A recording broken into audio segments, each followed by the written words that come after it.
The purpose of this training video is to teach you how to access student data in SIS 360. So the very first thing you're going to do is you're going to log into SIS 360.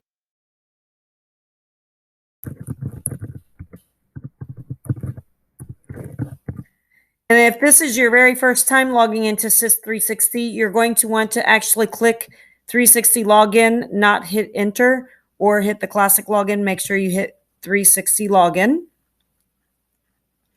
And then if it is your very first time here, you're going to want to go up here to the user circle and click on preferences. And then if it doesn't come up to the general tab, you're going to want to click on general and click where enter is pressed on the login screen, log me into 360 and click save.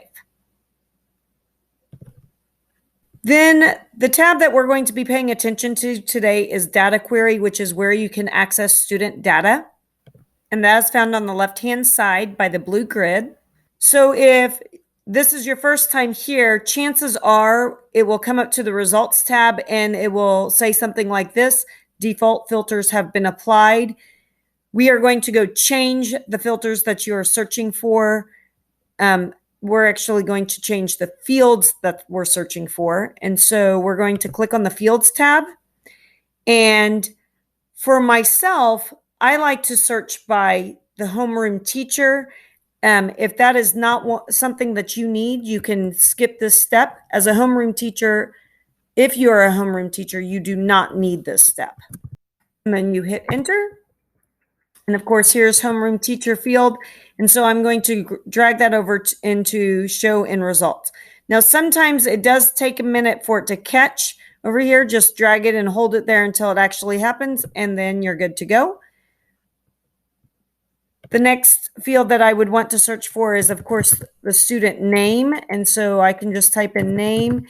You'll notice when I do that, it comes up with several different names. Are you wanting the school name, student name, etc.? I always like to have the student's last name come first. And then same with the first name. And again, sometimes you just have to be patient for it to show up on the other side.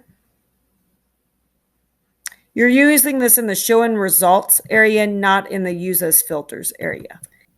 The next area that most classroom teachers want to have is the username, and that can be found under network username. Again, any fields that you used to access in old SIS, you will be able to access in SIS 360. And then finally, for myself, I always want the student's portal password, which is their password into their computer.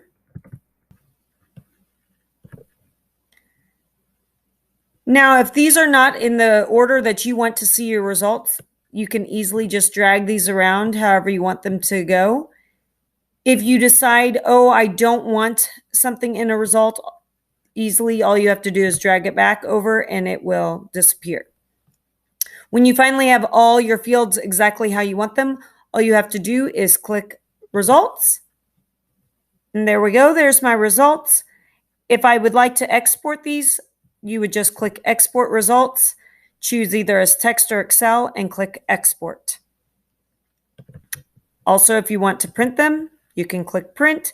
You can title it however you like and then click print.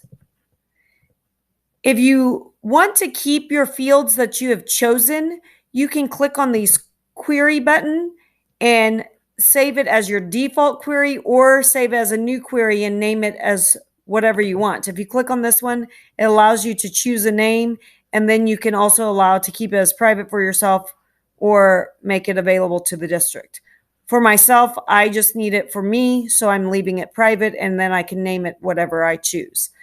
But this is one that I would be using all the time, and so I, of course, would click on Save as my default, because these are the fields that I'm always going to want to access when I'm accessing my student information.